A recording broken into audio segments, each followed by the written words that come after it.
નમસ્કાર, આપ જોઈ રહ્યા છો ગુજરાતની number 1 news channel news 18 Gujarati. હું છું સિદ્ધાર્થ ધોળકિયા। સુરતથી મહત્વના અને મોટા સમાચાર। સુરતને શર્મસાર કરતી ઘટના બની છે। વહુ દ્વારા સાસુ પર ક્રૂર અત્યાચાર કરવામાં આવ્યો છે। 80 વર્ષના અશક્ત સાસુ પર વહુની નિર્દયતા। વહુ દ્વારા 80 વર્ષના વૃદ્ધાને માર મારવાનો વિડીયો વાયરલ થયો છે। ઘરના પેસેજમાં ઢસડીને માર માર્યો હોય એવા વિડીયો જોવા મળ્યો છે। પૂર્ણાની માતૃશક્તિ સોસાયટીમાં આ શર્મસાર કરતી ઘટના બની છે। વિડીયો વાયરલ થતા વહુ પર ચોતરફથી ફિટકાર વરસી રહી છે।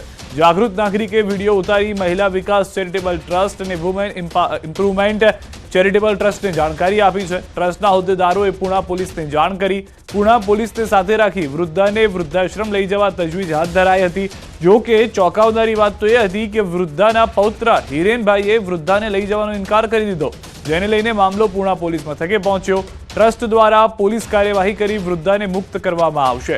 હાલમાં મહત્વના અને મોટા સમાચાર કે જે મળી રહ્યા છે, દ્રશ્યો આપ જોશો તો આપને પણ બે વખત સવાલ થઈ જશે કે શું આ લોકોમાં માનવતા નથી બચી કે જે લોકો સામાન્ય રીતે કોઈ પ્રાણીને પણ જો અડી જાય તો ભૂલથી પણ તેઓને તકલીફ થઈ જતી હોય છે। આ દ્રશ્યો એ છે કે જે માવતર સાથે આવું કરવામાં આવી રહ્યું છે।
દીવાની જરૂર નથી તમારે જરાક બી છોકરા હોય ને પણ છોકરા મારે છે તો હું તમને લેવા જ આવી છું। વૃદ્ધાશ્રમમાં રહેજો, ત્યાં તમને સાચવશું અમે। કે ખૂબ ખરાબ રીતે મારી રહ્યા હતા। કપડાં બાએ પહેરેલા નહોતા તો પણ એમને પાટાથી ગળદાથી ને લાફા મારીને મારી રહ્યા હતા એમના દીકરાના વહુ। એટલે અમારી પાસે કમ્પ્લેન આવી કે બેન તમે આ બાને આમાંથી છોડાવો। એટલે અમે વૃદ્ધાશ્રમના ઓનરને લઈને એમની સાથે આવ્યા છીએ, વૃદ્ધાશ્રમના સંચાલકને લઈને કે બાને લઈ જઈએ। આ એમના દીકરાના વહુ જો પોલીસ સ્ટેશન જઈ રહ્યા છે। અત્યારે અમે પોલીસ બોલાવેલી એટલા માટે। શું કેવું છે ઘરવાળાનું? ઘરવાળા તો એવું કહે છે કે નહીં અમે સાચવીએ છીએ, તો ટોયલેટ કરીને ઉડાડે એટલે એમને માર્યા એવું કહે છે। વધુ જાણકારી ન્યૂઝ 18 સંવાદદાતા કીર્તેશ પાસેથી મેળવીશું। કીર્તેશ, હવે જે અલગ ઘટના ઘટી છે, ખુદ પૌત્ર ના પાડી રહ્યો છે, પોલીસ સ્ટેશન સુધી વાત પહોંચી છે, વધુ શું જાણકારી છે સમગ્ર ઘટના પર? કીર્તેશ પાસે શું ફરી એક વખત, પરંતુ તે પહેલાના દ્રશ્યો પણ અમે આપને બતાવીએ। આ જે આલિશાન મકાન જોઈ રહ્યા છો, તે આલિશાન મકાનમાં વૃદ્ધા સાથે આ રીતનું વર્તન થઈ રહ્યું છે અને એ રીતનું વર્તન ન ફક્ત એક વાર બે વાર રોજિંદુ હોવાની જાણકારી મળી રહી છે। સૌથી વધારે મહત્વની વાત એ છે કે વૃદ્ધાને રૂમની અંદર, ઘરની અંદર પણ રાખવામાં નથી આવતા। બહાર એક પેસેજ બનાવેલો છે જ્યાં સામાન્ય રીતે વાહન પાર્કિંગ કરવાની જગ્યા હોય, ત્યાં આગળ વૃદ્ધાને રાખવામાં આવે છે। વધુ માહિતી ફરી એક વખત કીર્તેશ જોડાયા છે, તેમની પાસેથી મેળવીશું। જી કીર્તેશ। બિલકુલ સિદ્ધાર્થ, સુરતના પૂર્ણા વિસ્તારની આ ઘટના છે કે જ્યાં 80 વર્ષની માતાની પુત્ર અને પુત્રવધુએ સેવા કરવાની હોય છે। એ સમયે આ માતાને મારતા હોય એવો એક નાગરિક, જાગૃત નાગરિકે વિડીયો બનાવી સોશિયલ મીડિયામાં વાયરલ કર્યો હતો। તો કે સમગ્ર ઘટનાને લઈને બે સમાજસેવી સંસ્થાઓ આ મહિલાને રેસ્ક્યુ કરવા માટે એના ઘરે પહોંચી હતી, પણ દીકરા અને વહુએ આ બાબતે માથાકૂટ કરતા આખો મામલો પૂર્ણા પોલીસ મથકે પહોંચ્યો છે અને પોલીસ હવે આ મામલે કાર્યવાહી શરૂ કરી છે। સૌથી મહત્વની વાત છે કે જે માતાએ પુત્રને જન્મ આપ્યો છે તે માતાની આ ઉંમરમાં સેવા કરવાની હોય, કારણ કે 80 વર્ષના વ્યક્તિ નાના બાળક જેવું તેમનું મગજ થઈ જતું હોય છે, તેમનો સ્વભાવ થઈ જતો હોય, ત્યારે માતાની સેવા કરવાના બદલે પુત્ર વધુ મારતી હોય છે અને સમગ્ર ઘટના પુત્ર જાણતો હોવા છતાં પણ પત્નીનો સાથ આપતો હોય છે। ત્યારે આ એનજીઓ દ્વારા હવે આ વૃદ્ધને પોતાના આશ્રમમાં લઈ જાય તેમની સેવા કરવા માટેની માંગ કરવામાં આવી છે। જોકે પિતા કહી શકાય પુત્ર અને પુત્રવધુ માતાનો કબજો આપવા તૈયાર નથી, જેને લઈને હવે પોલીસ સ્ટેશને પહોંચેલા મામલામાં જોવાનું એ રહ્યું કે કયા પ્રકારની કાર્યવાહી પોલીસ દ્વારા કરવામાં આવે છે। સૌથી વધારે કીર્તેશ મહત્વની વાત એ છે કે આસપાસના લોકો જે કહી રહ્યા હતા કે આ રોજનું છે, તેઓએ કદાચ આ વિડીયો બનાવ્યો અને વૃદ્ધાશ્રમના લોકોને આપ્યો, તેઓ તૈયાર હતા લઈ જવા માટે। બિલકુલ કોઈ પણ વ્યક્તિ હોય પોતાની જનતાને આ પ્રકારે કૃત્ય કરતા હોય તે તમામ લોકોને મનમાં તેને લઈને તકલીફ થતી હોય એને લઈને જ અડોશી પડોશીના કોઈ જાગૃત નાગરિક દ્વારા વિડીયો વાયરલ કરવામાં આવ્યો હતો. વિડીયો વાયરલ થતાની સાથે જ સમાજસેવી સંસ્થાઓ અહીંયા મદદ માટે પહોંચી હતી, પણ પરિવારે વિરોધ કરતા મામલો પોલીસ સ્ટેશને પહોંચ્યો છે. સૌથી મહત્વની વાત તો સિદ્ધાર્થ, સુરતમાં એક નગર સેવક એટલે કે કોર્પોરેટર એવા છે કે જે વૃદ્ધાશ્રમ ચલાવે છે, જ્યાં પુત્ર અને પુત્ર વધુઓ જે માતા પિતાને કાઢી મૂકે છે તેમની લાવીને સેવા કરે છે અને તેમની અંતિમ ક્રિયા પુત્ર બનીને તેઓ દ્વારા કરવામાં આવતી હોય છે. એટલે કે આવા ઘણા બધી સંસ્થાઓ છે, પણ આ ઘટનામાં જે રીતે 80 વર્ષની માતાને રાખવાની જગ્યાએ તેને મારવાની વાત છે, ત્યારે આ બંને સંસ્થાઓ દ્વારા માતાના કબજા માટે પોલીસ સ્ટેશનમાં ફરિયાદની કામગીરી ચાલી રહી છે. ત્યારે બીજી બાજુ આજ 80 વર્ષની વૃદ્ધાના પુત્ર અને પુત્ર વધુ પણ સામે ફરિયાદ કરતા હોય તેવી વિગતો સામે આવી રહી છે. જો કે આ મામલે પોલીસ કયા પ્રકારની કાર્યવાહી કરે છે સિદ્ધાર્થ, તે સૌથી મહત્વની વાત છે. આભાર કીતે સમગ્ર માહિતી બદલ. તો હાલમાં પૌત્રને પણ આપ જોઈ રહ્યા છો, જે મહિલા મારી રહ્યા હતા તે મહિલાને પણ આપ દ્રશ્યોમાં જોઈ રહ્યા છો. આ તમામ ઘટનાઓને લઈને એક સવાલ ઉભા થઈ રહ્યા છે અને આ સવાલો એ છે કે શા માટે અશક્ત વૃદ્ધા પર અત્યાચાર કરવામાં આવી રહ્યો છે, જે અત્યાચારી વહુ ત્યાં જોવા મળી રહી છે. સૌથી વધારે મહત્વની વાત, વહુથી કેમ નથી સચવાતા વૃદ્ધ સાસુ કે જેઓ વારંવાર તેઓને મારી રહ્યા છે. 1-2 વાર નહીં, રોજિંદી એ ઘટના છે. શું માવતર માર ખાવા માટે છે? કારણ કે માવતરને ના પોતાના એટલા આલિશાન મકાનમાં જગ્યા આપવામાં આવી છે, બહારના પેસેજમાં રાખવામાં આવ્યા છે. માર ખાવા માટે જ માવતર સંતાનોને ઉછેરે છે. એ સવાલ સ્વાભાવિક રીતે જે પણ લોકોમાં માનવતા છે તેઓને થતો હશે. ગળપણની લાકડી બનાવવા બદલ લાત કેમ મારવામાં આવી રહ્યા છે? માવતર જે અત્યારના અશક્ત છે તેઓ ઈચ્છી રહ્યા છે કે તેમને સાથ સહકાર મળે, તેની બદલે તેઓને મારવામાં આવી રહ્યો છે. તો આ તમામ સવાલો જે કે જે સામાન્ય વ્યક્તિને, જેની અંદર સંવેદના હોય, તમામ લોકોને થતા હશે. અને એ પણ થઈ રહ્યા છે કે કેટલાક લોકો એવું પણ વિચારી રહ્યા છે કે જે આ ઘટના ઘટી છે, જે તાલિબાની મારવામાં આવી રહ્યો છે, જાણે તાલિબાની સજા આપવામાં આવતી હોય સાસુને, તેવા દ્રશ્યો જોવા મળી રહ્યા છે. તો તેને લઈને કાર્યવાહી કડકમાં કડક વહુ ઉપર પણ થાય, તેના એ પુત્ર ઉપર પણ થાય કે જે જાણે છે છતાં કંઈ કહેતો નથી, ને તેના એ પૌત્ર ઉપર પણ થાય કે જે પૌત્ર પોતાને દાદીને, પોતાની બાને આ રીતે માર ખાવા અહીંયા રાખવા તૈયાર છે, પરંતુ વૃદ્ધાશ્રમમાં જ્યાં આગળ તેઓની કેળવણી થશે, જ્યાં તેઓને સાચવવામાં આવશે, ત્યાં લઈ જવા માટે તેઓ તૈયાર નથી થઈ રહ્યા.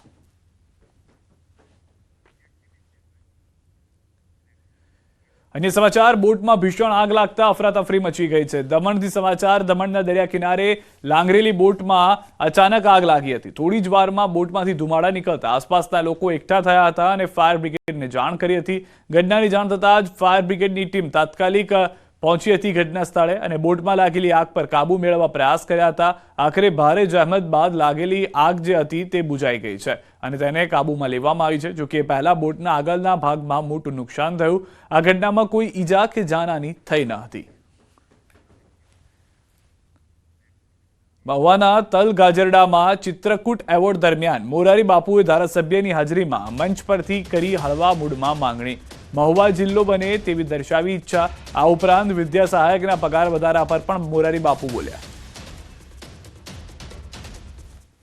અને એક વસ્તુ મારા પાસે હમણાં જ નિવૃત્તિનો કાર્યક્રમ એમાંય કીધું, વિદ્યા સહાયકોના પગારનું બાપુ કંઈક કરો. હજી નથી થયું, વધ્યું ને કંઈ વિદ્યા સહાયનું. પણ હવે વિદ્યામાં જેણે સહાય કરી એના પગાર નથી ભરતા, જેણે કાંઈ સહાય ન કરી એ પેન્શન સુધી પહોંચી ગયા છે. મહુવા તો આપણો જિલ્લો નથી એટલે હજી એમાં નહીં મેળ ખાય. ધારાસભ્ય શ્રી બેઠા છે, જ્યારે કદાચ મહુવાને આવો લાભ મળે. એટલે મારા આનંદની વાત તો એ છે કે જેમ જેમ જિલ્લા વધે એમ મને વંદના કરવાનો વધારે મોકો મળે છે.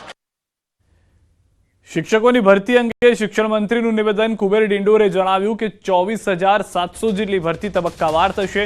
મેરિટના આધારે ભરતી કરાવવામાં આવશે. પ્રાથમિકમાં પણ ભરતી પ્રક્રિયા ચાલુ છે. પોર્ટલ પર સિસ્ટમ સાથે ભરતી થઈ રહી છે. વિલંબ થયો છે પણ પારદર્શક પ્રક્રિયાથી ભરતી કરાઈ રહી છે. 1 મહિનામાં ધોરણ 1 થી 12માં શિક્ષકોની ભરતી પૂર્ણ કરી દેવાશે. આપણે જે 24,700 જેટલી ભરતીઓ તબક્કાવાર આપણે કરી રહ્યા છે. આપણે જે સિસ્ટમ જે છે પોર્ટલ પર આપણી પારદર્શક ભરતીઓ કરી રહ્યા છે. એટલે પોર્ટલ પર જેની વ્યવસ્થા છે, આપણે 11-12ની અત્યારે મેરિટ યાદી કમ્પ્લીટ થઈ ગઈ છે. એચમેટના આચાર્યોની ભરતી ઓલરેડી ઓર્ડરો આપવાની શરૂઆત થઈ ગઈ છે અને ટાટ માધ્યમિકની અત્યારે શરૂઆત છે. ટેટ 2 6 થી 8ની એની પણ શરૂઆત થઈ ગઈ છે. એક સાથે આ ભરતીઓ આવી છે કે થોડો સમયમાં વિલંબ થયો છે, પણ આપણી પારદર્શક ભરતી જે ચાલુ છે એટલે આ થોડી જે વિલંબ થયો છે, બાકી કોઈ પ્રશ્ન ઉપસ્થિત થવાનો નથી. ભાવનગરના અકવાડ વિસ્તારમાં બબાલ થઈ છે. અદાવતના સમાધાન માટે એકઠા થયેલા લોકો વચ્ચે બબાલ થઈ. અકવાડ વિસ્તારમાં 2 જૂથો વચ્ચે થયો પથ્થરમારો. હથિયારો સાથે પથ્થર અને ઈંટોના ઘા કર્યા. મારામારીની ઘટના સીસીટીવીમાં કેદ થઈ. ઘટનામાં 8 જેટલા લોકોને ઈજા થતા હોસ્પિટલ ખસેડાયા. ઉત્તરાયણના દિવસે થયેલી માથાકૂટના સમાધાન માટે એકઠા થયા હતા લોકો. ઘટનાને લઈ પોલીસે વધુ તપાસ હાથ ધરી. તો દ્રશ્યો પણ આપ જોઈ રહ્યા છો, પથ્થરના ઘા કરવામાં આવી રહ્યા છે, જાણે 2 જૂથ સામે આવી ગયા હોય તેવા દ્રશ્યો પણ જોવા મળી રહ્યા છે. અકવાડ વિસ્તારની આ ઘટના હોવાની હાલમાં પ્રાથમિક જાણકારી મળી રહી છે. સમગ્ર ઘટના સીસીટીવીની અંદર કેદ થયેલી પણ સ્પષ્ટ નજરે પડી રહી છે. આ તરફ ભાવનગરમાં કુંભારવાડામાં તોફાની તત્વોનો આતંક. ઘરમાં પ્રવેશીને તોડફોડ કરી 15 થી 20 લોકોનું ટોળું ઘરમાં ઘૂસી ગયું. પતંગ બાબતે ગઈકાલે સાંજે બની હતી ઘટના. બનાવનું કારણ એવું છે કે અગાશી પર પતંગ ચગાવી રહ્યા હતા તે સમયે પતંગ કપાઈ જતા સામે પક્ષે બેભત્સ શબ્દ બોલતા મામલો ઉગ્ર બન્યો હતો. આ ઘટના બાદ અરજણભાઈ રાઠોડના ઘરમાં અમુક માથાભારે ઇસમો ધોકા અને પાઇપ સાથે ઘરમાં ઘૂસીને ઘરનો સામાન, ટીવી, કબાટ સહિતની ચીજવસ્તુની તોડફોડ કરી હતી. હાલ આ મામલે ડી ડિવિઝન પોલીસ દ્વારા વધુ તપાસ હાથ ધરવામાં આવી છે. રાજકોટમાં અસામાજિક તત્વોનો આતંક. અજાણ્યા તત્વોએ પેટ્રોલ બોમ્બ ફેંક્યા. યુનિવર્સિટી રોડ પર નકળંગ ટી સ્ટોલની ઘટના છે. મોડી રાત્રે ગ્રાહકો હાજર ન હોવાથી દુર્ઘટના ટળી છે. બુકાનીધારીઓ દ્વારા પેટ્રોલ બોમ્બ ફેંકવામાં આવ્યો હતો. સમગ્ર ઘટના સીસીટીવીમાં જોવા મળી રહી છે. યુનિવર્સિટી પોલીસ સ્ટેશન 4માં વ્યક્તિઓ વિરુદ્ધ ફરિયાદ નોંધાઈ છે. જયદેવ રામાવત, ચિરાગ બાવાજી અને અજાણ્યા 2 વ્યક્તિ વિરુદ્ધ નોંધાઈ છે ફરિયાદ. પાનની દુકાનમાં 100 રૂપિયા આપવા બાબતે થઈ હતી માથાકૂટ. ટી સ્ટોલ સંચાલક જિલ્લાભાઈ ભરવાડે માથાકૂટ કરવાની ના પાડતા આરોપીઓએ જ્વલનશીલ પદાર્થ ભરેલ બોટલ ફેંકી દહેશત ફેલાવવાનો કર્યો હતો પ્રયાસ. એ લોકો પીધેલી હાલતમાં એટલા હતા કે એને કોઈ ખબર નહોતી, ભાનમાં નહોતા કે બસ અમારે પૈસા પાછા નહીં લેવા, તમને લોકોને મારવા હે, છરીઓના ગોદા મારી દેવા હે. આવા તો મારવાની ગણતરીમાં આવેલા. પછી અહીંથી જતા રહ્યા એ લોકો. પછી પરત પાછા આવેલા. પેટ્રોલના શીશામાં પેટ્રોલ નાખીને બોમ્બ બનાવીને ઘા કરેલા. જે વિડીયો આવેલા ઓલરેડી તમે જોયેલા હશે કે જે ત્યાં કોઈ હાજર કોઈ માણા નહોતું, કરી માણાને બહુ ઈજા થાય એવું હતું. આરોપી દ્વારા 3 બીજા મિત્રો સાથે મળીને એક બોટલમાં જ્વલનશીલ પ્રવાહી લઈને આરોપીની ફરિયાદીની હોટલને સળગાવવાનો પ્રયત્ન કરેલ. હાલાકી આમાં કોઈને ઈજા અથવા કોઈ પણ પ્રકારનું નુકસાન ન થયેલ. આરોપી જ્યારે પકડવામાં આવશે તો આરોપીની ગહેન પૂછપરછ કરવામાં આવશે કે પેટ્રોલ ક્યાંથી લાવવામાં આવ્યા હતા અને જે એમને બોટલમાં કોઈએ પેટ્રોલ પંપ દ્વારા વેચાણ કરવામાં આવ્યો હશે તો એના વિરુદ્ધ પણ કાર્યવાહી કરવામાં આવશે. રાજકોટ શહેરમાં અસામાજિક તત્વો બન્યા છે બેફામ. રાજકોટમાં વધુ એક મારામારીનો બનાવ સીસીટીવીમાં કેદ થયો છે. શહેરના 80 ફૂટ રોડ પર થઈ હતી મારામારી. સત્યમ પાર્ક સોસાયટીમાં નીલકંઠ પાનમાં બન્યો છે બનાવ. ઘટનાના સીસીટીવી ફૂટેજ આવ્યા છે સામે.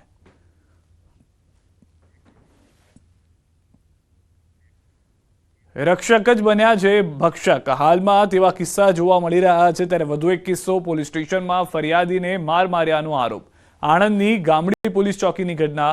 ફરજ પરના પોલીસ કર્મીઓએ માર માર્યાનો આરોપ. ત્યારે ભોગ બનનાર કહી રહ્યા છે કે મારા ભાઈને અજાણ્યા વાહન ચાલકે અડફેટે લેતા હું તેને સાથે લઈ પોલીસ સ્ટેશનમાં ફરિયાદ કરવા ગયો ત્યારે ઉલટાનો મને અંદર બોલાવી માર માર્યો. મારા ભાઈને ટેમ્પી વાળાએ પાડી દીધો તો હું એ ટેમ્પી વાળાને અંદર લઈને જતો તો મેં કીધું સાહેબ મારી એફઆઈઆર, આ ભાઈએ મારા ભાઈને પાડી દીધો, એફઆઈઆર લખો. મને કે અંદર આવો અશોકભાઈ તમારી એફઆઈઆર લખો. મને અંદર લઈ જાય ને બહુ માર્યો સાહેબ. કોણ માર્યું? એ 3-4 જણા પોલીસ વાળા હતા અંદર, નામ નહીં ઓળખતો હું. મને મારવા જ માંડી ગયા પણ હું પડી ગયો એકદમ. બહાર આવીને બધા મને ઉઠાઈને લઈ ગયા ફર્યાવાળા બહાર. એએમસી ઇજનેર વિભાગના કર્મીઓનો હોબાળો. પડતર પ્રશ્નો સાથે એએમસી કચેરી બહાર દેખાવ. આગામી સમયમાં માસ સીએલ પર જવાની પણ ચીમકી. એએમસી બિલ્ડિંગ ખાતે સરદાર પટેલની પ્રતિમા પર પુષ્પાંજલિ અર્પણ કરી. અમદાવાદના બોપલ વિસ્તારમાં જ્વેલર્સમાં થયેલ લૂંટ કેસમાં પોલીસે 4 આરોપીની ધરપકડ કરી લીધી છે. આરોપીઓને પકડવા 10 થી વધુ ટીમો કામે લાગી હતી. પોલીસે આરોપીઓને યુપીથી સકંજામાં લીધા. મુખ્ય આરોપીએ 5 જ્વેલર્સમાં રેકી કરી હતી, પરંતુ કનકપુરા જ્વેલર્સથી ભાગવામાં આસાની રહેશે જે હેતુથી ત્યાં પ્લાન બનાવ્યો હતો. લૂંટ કરતા પહેલા તેઓ યુપીથી હથિયાર લઈ આવ્યા હતા.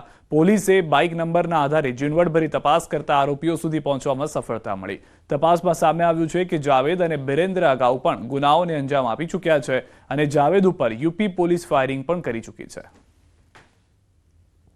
લૂંટમાં જે 4 મુખ્ય આરોપી છે, 4ના 4 આરોપી અત્યારે અટક કરવામાં આવ્યા છે.